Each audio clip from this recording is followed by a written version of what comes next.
안녕하세요. 절대값TV의 명품 PD 한PD입니다. 자, 오늘의 주식시장 삼성전자 중심으로 또 한번 알아보겠습니다. 자, 오늘도 삼성전자가 700원이 빠졌어요. 자, 어제 나스닥의 폭락으로 삼성전자가 개발락을 했어요. 개발락을 했는데 점이 68,600원인데 자, 68,600원을 깨면 안 된다고 했는데 깨버렸어요. 자, 이 깨버렸다는 얘기는 당분간 바닥을 알 수 없다. 그렇게 보셔야 돼요. 일단 자, 이쪽에 전저점이 10월달, 작년 10월달 전저점이 68,300원인데 그나마 남아있는 게 68,300원이다 라고 보셔야 돼요. 근데 200원밖에 안 남았죠. 그리고 여기서 개발락을 했기 때문에 68,300원은 깨질 확률이 높은 것 같아요. 자, 그리고 오늘도 거래량이 많았어요. 전일보다 거래량이 많았다. 거래량이 많으면서 떨어졌다는 거. 이게 안 좋은 거예요. 일단 수급을 보면 수급도 안 좋아요. 수급을 보면 삼성전자 기관이 한 260만 주, 외국인이 한 540만 주. 오늘 뭐 그냥 대놓고 공매도 했어요. 대놓고 공매도 하는 게 장중에 보였어요. 뭐 100만 주씩, 뭐 150만 주씩 그냥 쌓아놓고 매물대를 만들어 놓고 공매를 하고 있어요. 지금 외국인들이. 자, 삼성전자는 기관과 외국인이 거의 안 산다. 자, 수급상도 최악이다. 지금 차트도 최악이 왔다라고 일단 보시고, 주봉의 지지선이 120일 지지선이 68,500원 530원. 그러니까 일단 거의 깨졌다고 봐야죠. 120일 선도 밑으로 떨어질 수 있어요. 이제 이 120일 선을 믿고 이제 개인들이 계속 들어오고 있거든요. 조금 무리수가 있어요. 자, 이게 68,000원이 깨지면은 투매가 나올 수도 있고 경우에 따라 반대 매매도 나올 수 있어요. 자, 그런 상황이에요. 자, 월봉을 보면 별로 답이 없어요. 월봉을 보면 답이 없고, 그나마 월봉상에서 저점을 잡을 수 있는 가격이 한 66,000원 정도, 아직도 한 2,500원 정도, 한 2,000원에서 한 2,500원 정도는 떨어질 확률이 높아요. 자, 연봉은 뭐 별 의미가 없고 지금 상에서는. 자, 일단 그러면 삼성전자의 바닥은 얼마냐? 자, 이게 중요한 거거든요. 자, 그것은 이제 몇 가지 근거를 가지고 좀 추론을 해봐야 돼, 우리가. 자, 전에도 얘기했지만 삼성전자 어떤 실적을 가지고 얘기할 필요 없어요. 뭐 내일인가 모레 그 삼성전자의 1분기 실적이 나오는데 뭐 그건 다 좋다고 그래요. 최고의 실적. 삼성전자는 항상 최고의 실적이에요. 그렇지만 주가에 반영은 안 된다는 게 문제잖아요. 그러니까 실적은 별 의미가 없다. 자, 실적이 나왔을 때 잠깐 반등을 할 수는 있어요. 자, 이 삼성전자의 방향은 결국은 종합지수의 방향이에요. 그 종합지수를 가지고 우리가 삼성전자의 바닥을 예측을 하고, 그리고 종합지수의 바닥은 나스닥 지수를 가지고 우리가 판단하면 돼요. 뭐 나스닥에 따라 거의 이 평행으로 가는 게 우리나라의 코스피 지수고 코스닥 지수이니까. 자, 그럼 일단 우리나라의 종합지수 한번. 자, 우리나라 종합의 월봉을 보면, 자, 이 월봉에 이제 5일선이죠. 아니 5개월선이죠. 5개월선에 딱 닿았어요. 5개월선을 뚫고 못 올라가고 있잖아요. 지금 3개월째 못 올라가고 있어요. 그러니까 상단에 제가 한 이틀 전에 얘기했지만 2,750이 상단이다라고 보셔야 돼요. 그리고 하단은 2,600이다. 바닥은 그런 밴드로 상단을 치고 내려왔다라는 거예요. 그러니까 이제 지금은 하단으로 내려가고 있다. 하단 밴드로 내려가고 있다. 이제 월봉상으로는 그렇게 해석을 해야 돼요. 그렇다고 지금 최악의 경우 2,400인데 뭐 우리가 여기까지는 지금 예측의 영역이 아니에요. 왜냐면 한 2,400 정도 엄청난 악재들이 나와야 돼요. 지금 뭐 금리 인상의 악재, 뭐 우크라이나 전쟁의 어떤 지정학적 위기, 뭐 그런 정도 가지고는 2,400을 찍을 수가 없어요. 장이라는. 뭐 여기다가 숏포지션으로 외국인들이 가려면은 그만큼 시장을 누르는 악재가 있어야 돼요. 악재가 있어야 2,400을 갈 수 있는 거예요. 주봉상으로는 아직은 견조해요. 주봉상으로는 견조하고, 주봉상으로도 어떤 2,670 정도에는 바닥이 있어요. 그러니까 한 60포인트 정도 빠져도 바닥은 잡을 수 있어요. 그러면 주봉상으로 쌍바닥이 되잖아요. 그러니까 1차적으로 한 2,680 정도 잡자. 그렇게 이제 가정을 하자는 거죠. 이런 가정을 가지고 삼성전자를 예측을 해야 돼요. 자, 일봉상으로 보면 노란 황금선 21선이 강력한 지지선이거든요. 지금 시장으로 볼 때는. 지금 시장이 굉장히 견조하게 올라갔어요. 뭐 나스닥만큼 급등각으로 올라간 건 아니지만 어느 정도 올라가서 횡보하는 기간이 길었잖아요. 자, 그러면서 견조하게 위에서 기간 조정을 잘 받았어요. 받았는데 지금 나스닥이 떨어지면서, 그리고 외국인들이 이 삼성전자를 매도하고 대량으로 매도하고 다른 주식도 매도하면서 한 5천억 이상 매도했잖아요. 매도하면서 좀 지수가 떨어지는데, 자, 역시 한 여기 일봉상으로 보면 한 2,700 정도, 2,700 한 10 정도, 그러면 주봉상으로는 2,680이니까 한 2,700 정도는 1차 바닥이다, 1차 바닥이다라고 보셔야 돼요. 그러면 지금 2,735거든요. 그러면 앞으로 35에서 55포인트 정도는 하락할 가능성이 있다라는 거예요. 지금 그리고 지금 개파락하고 있잖아요. 개파락하고 있기 때문에 일단 추세는 하향 추세이다라고 보셔야 돼요. 여러분, 이제 그 시황을 중계하시는 분들이 방송에 많이 나오잖아요. 그리고 이게 주식이 왜 떨어졌나 뭐 그러면서 뭐 여러 가지 얘기들이 나오잖아요. 뭐 그러니까 썰을 풀잖아요. 여러분, 그런 얘기 들으실 필요 없어요. 그거에 대해서 그냥 이유를 붙이는 거예요. 많이 올랐으니까 떨어지는 거고, 조정을 받을 때 됐으니까 떨어지는 거예요. 조정을 받는 거예요. 그러니까 그런 얘기 듣다가는 내 머릿속이 더 혼란해. 우리는 그냥 그 수급과 차트, 그리고 시장을 누르는 큰 악재가 뭐냐, 그 악재들이 반영이 됐느냐, 반영이 덜 됐느냐, 새롭게 악재가 나왔느냐, 핵심만 가지고 가면 돼요. 핵심만. 그리고 금리가 이 정도 오르면 주식시장이 감내할 수 있는 건가, 또 금리가 많이 오르면 그 주식보다는 채권이 더 유리하니까 채권으로 돈이 빠질 수 있잖아요. 그런 것들은 정확히 보셔야 되는 거예요. 금리, 환율, 그런 것을 핵심으로 보고, 그 다음에 큰 악재들이 시장에서 어느 정도 흡수가 됐는가, 그걸 기술적 분석으로 잡아내는 거예요. 자기 나름대로의 인사이트를 가지고 가야지, 이 방송에서 떠드는 거 가지고 여러분 하시면은, 중급 이상 되시는 분들은 방송에서 떠드는 것 가지고 이렇게 하시면 실력이 안 들어요. 맨날 그 소리가 그 소리 같고 잘 늘질 않아요. 뭐 저는 그러니까 거의 방송을 안 봐요. 볼 필요도 없고.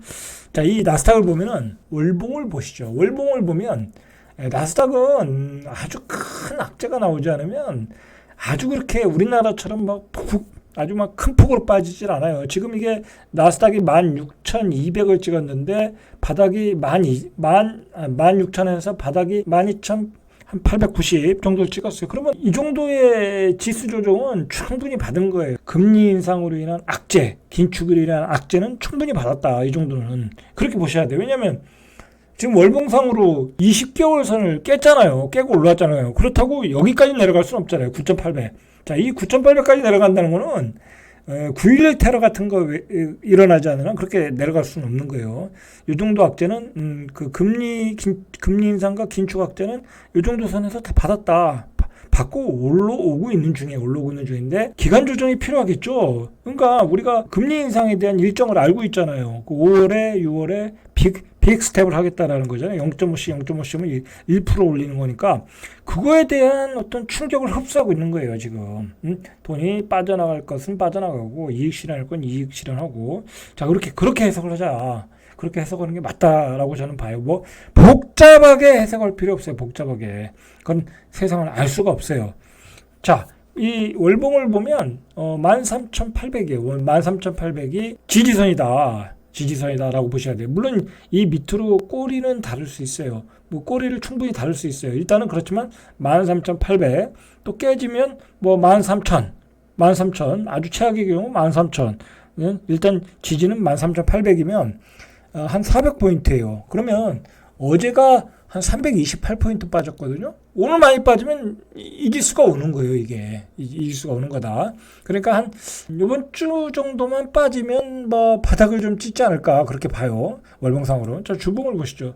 주봉을 봐도 13,750, 80 뭐 이 정도잖아요. 그러니까 이 정도 선에서 어떤 그 1차 지지 무너지면 한 13,350 정도, 이 정도, 13,350, 2차 지지, 이 정도 보시면 돼요. 자, 일봉을 보시죠. 일봉을 봐도, 자, 13,800 정도, 더 깨지면 13,400 정도, 최악의 경우 13,400 정도, 그러면 한 600포인트 정도 빠지거든요. 그러면 한 200포인트씩 빠져도 한 3일 정도 빠지는 거예요. 자, 그러면 한 3일 정도 어떤 요 정도 한 1.5% 빠진다. 그러면은 한 4.5% 빠지는 거잖아요. 자, 그게 이제 한국 주식 시장에 어느 정도 충격을 오느냐라고 봐야 돼요. 일단 우리 주식 시장으로 다시 와서 최근에 외국인들이 미국의 나스닥이 좋으면 사질 않아요. 조금 사거나 조금 팔아요. 그러나 어제같이 나스닥이 많이 빠지면 매도가 많이 나온다. 그리고 외국인들이 확실히 지금은 장을 안 좋게 보는 것은 풋옵션에서 매도도 쌓여가고 선물도 계속해서 누적되고 있어요. 분명히 장은 안 좋게 보고 해지를 걸고, 그리고 외국인들이 지금 68,500원, 600원에서도 삼성전자를 공매도 치잖아요. 뭐 100만 주씩, 150만 주씩 대놓고 장중에 보면 그냥 그게 보여요. 그냥 아예 못 올려놓게 그냥 100만 주씩 이렇게 대놔요. 그냥 가져가라는 거예요. 공매도는 밑으로 호가를 칠 수가 없거든요. 걸어놔야 팔리는 거니까. 자, 그러니까 장은 분명히 안 좋게 보고 있다라는 거예요. 그러면 자, 우리도 나스닥이 500포인트 한 600포인트 빠질 때까지 자, 2,700은 2,700이 지지선인데, 자, 이건 당연히 깨지겠죠? 이건 깨진다고 봐야 돼요. 이 지지선은. 자, 이거 깨질 때 시장이 출렁할 수 있겠죠? 자, 그러면, 자, 이건 또 기술적인 건데, 자, 여기서 2,660에서 2,690 올라갈 때 갭 상승을 했어요. 여기서 갭 상승을 했다는 거예요. 자, 갭 상승을 했으니까 이 갭을 메꾸러 내려올 수가 있어요. 자, 장이. 자, 항상 갭은 메꿔지는 거예요. 메꿔줘야 다시 치고 올라갈 수 있어요. 자, 그러면 이 갭을 메꾸는 구간이 얼마냐면 2660 정도 돼요. 그러니까 딱 맞잖아요. 2660. 자, 2660이면 나스닥이 13,700 정도 될 때, 자, 이렇게 떨어질 거라는 거예요. 자, 그러면 2600 한 60이면 60에 한 75포인트. 자, 급락이 이틀이나 한 3일 정도는 나오겠죠? 자, 그렇게 보셔야 돼요. 자, 급락이 이틀이나 3일 정도는 더 나올 수 있다. 자, 60에서 한 80포인트 빠질 수 있다. 자, 그렇게 정리를 하시면 돼요. 자, 이것도 물론 제가 예측을 하는 거예요. 이거 대응을 하기 위한 예측이에요. 그러면 예를 들어서 내일이 바닥이다라고 막 살 수는 없잖아요. 그렇죠? 이러한 예측을 가지고 내일부터 분할 매수를 허러 들어가는 거예요. 자, 그러면 저기 한 PD님 2680이 아니라 더 바닥으로 갈 수 있지 않냐. 자, 그러니까 거기까지만 사고 또 이 이후엔 또 보자 이거예요. 그러니까 총알을 함부로 쏘면 안 된다라는 거예요. 분할 매수를 해도 조금씩 매수를 하자. 계속 분할하자 이거예요. 그래서 이때 지지가 되는지 2680에서 지지가 되는지 확인을 하고 마지막 총알을 쏘는 거예요. 근데 여기서 더 떨어진다. 그때는 이제 스톱하고 또 장을 또 지켜봐야 되겠죠. 일단 지금까지 일단은 나스닥과 지금 시장을 누르는 어떤 그 악재들, 그리고 우리 시장의 어떤 차트를 보면 그래요. 그러면 삼성전자로 다시 굉장히 좀 어려운 얘기예요. 사실 여러분, 이게 초보자들은 제 얘기를 잘 이해를 못해요. 제가 이렇게 뭐 말주변이 좋은 사람도 아니고 뭐 지금 쉽게 설명하는 것도 아니고 중급 이상 뭐 고급 고수들은 제가 뭔 얘기인지 잘 아실 거예요. 기본기가 좋으신 분들은.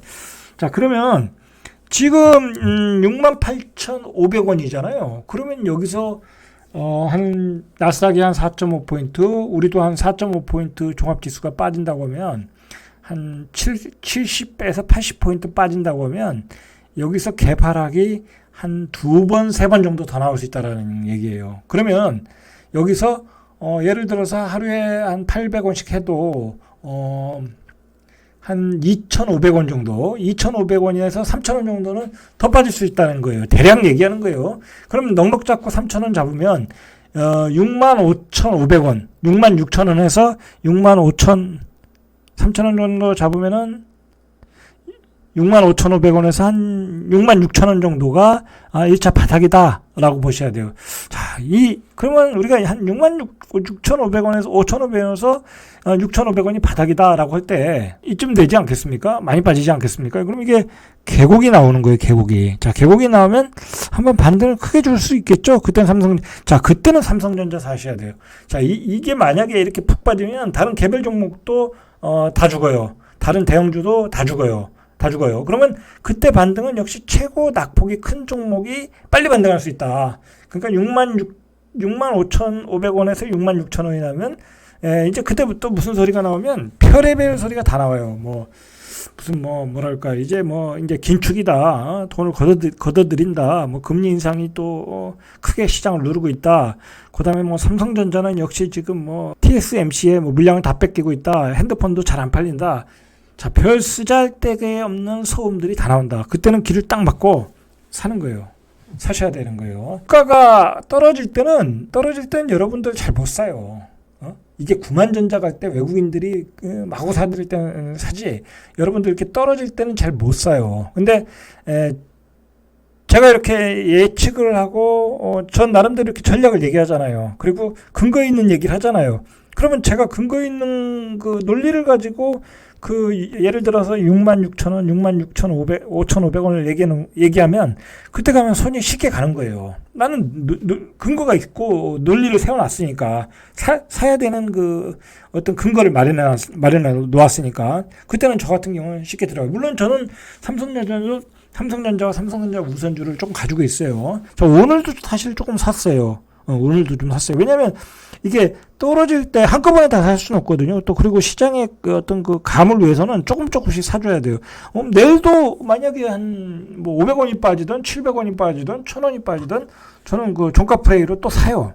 그리고 모레도 사고 계속 사야 되는 거예요. 마지막에 내가 설정한 금액, 예를 들어 66,000원, 65,500원이오면 그때는 좀 많이 들어가는 거죠. 물량을 싣고, 예를 들어서 내가 생각했던 65,500원이 깨졌다. 그래서 63,000원이 갔다, 62,000원이 갔다. 그때는 풀베팅 들어가는 거예요. 그때는 풀베팅. 예를 들어서 제가 현금을 넣었으면 예를 들어서 내가 통장을 깨서라도 풀베팅 들어가야 되는 거예요. 그때는 찬스가 되는 거예요. 찬스. 그렇게 보셔야 돼요. 자, 그런 식으로 이거 배팅을 하셔야 된다는 거예요. 그리고 그런 식으로 삼성전자를 생각해야 돼요. 자, 삼성전자를 가지신 분들은 네가 뭔데 삼성전자, 여기서 저에 대해서 반감을 가질 수 있는데, 저는 제 의견을 얘기하는 거고, 이게 안 맞을 수도 있어요. 여기서 내일 떨어지고 모레부터 또 반등할 수 있어요. 자, 그러면 그것은 반등폭이 크지 않아요. 그런 반등은. 그래서 많이 빠져줘야 반등이 큰 거예요. 그러나 여기서 만약에 조금 빠졌다가 다시 반등한다. 자, 그러면 그때는 반등 시에 물량을 다 털어야 되는 거예요. 자, 털어야 돼요. 그러나 예를 들어서 65,500원, 예를 들어 더 밑으로 떨어졌다 그러면 만약에 그게 올해의 경우에 따라 올해의 바닥도 될 수 있다. 이제 그렇게 보시면 되는 것 같아요. 자, 요즘 삼성전자가 제일 화제거리예요. 다른 건 다 올라가는데 이 최고 좋은 주식이 못 간다. 실적도 좋은 주식이 못 간다. 자, 아주 골치가 아파요. 자, 이럴 때 관심을 갖는 거예요, 주식은. 이럴 때 관심을 갖고, 이럴 때 이 갭 하락할 때, 떨어질 때 잡아가는 거예요. 어떤 공매도 치는 세력도 한없이 공매도를 칠 수 없고, 가격이 너무 많이 떨어지면 더 많은 매수세가 들어오게끔 되어 있어요, 시장에. 그러면 또 공매도가 쇼카바도 들어야 되고, 자, 그러면 또 그게 급등각이 또 나올 수도 있어요. 자, 지금 사실 마지막으로 좀 정리해보면 지금 시장이 아주 질이 안 좋거든요. 진짜 대형주 가진 사람들이 바닥에 샀는데 다 물렸어요. 좋은 주식들 가지고 있는데 대형주는 질질 싸고 있고, 개별 잡주들 그 개별 잡주들이 상한가 계속 치고 있잖아요. 아니, 무슨 쌍용차를 인수하면 다 상한가야. 도대체 쌍용차를 인수하는데 왜 상한가를 치는지 모르겠어요. 쌍용차 공장을 팔아서 거기다 아파트를 지으면 된다나 그렇다고 그러는데 참 말도 안 되는 또 시장이 돼버린 거죠. 그런 개별 잡주 시장도 삼성전자가 바닥을 칠 때 끝나간다라고 보시면 돼요. 보시고 이 대형주들의 어떤 마지막 급락의 가능성이 조금 보인다. 마지막. 글쎄 이게 마지막이 될지 또 어떻게 될지 모르겠는데 일단은 그렇게 보자는 거예요.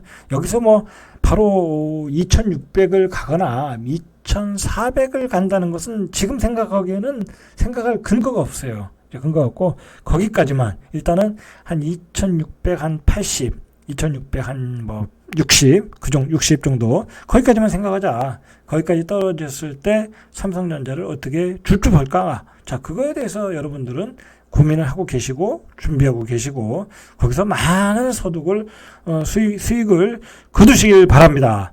자, 이상 절대값TV의 명품 PD 한 PD였습니다.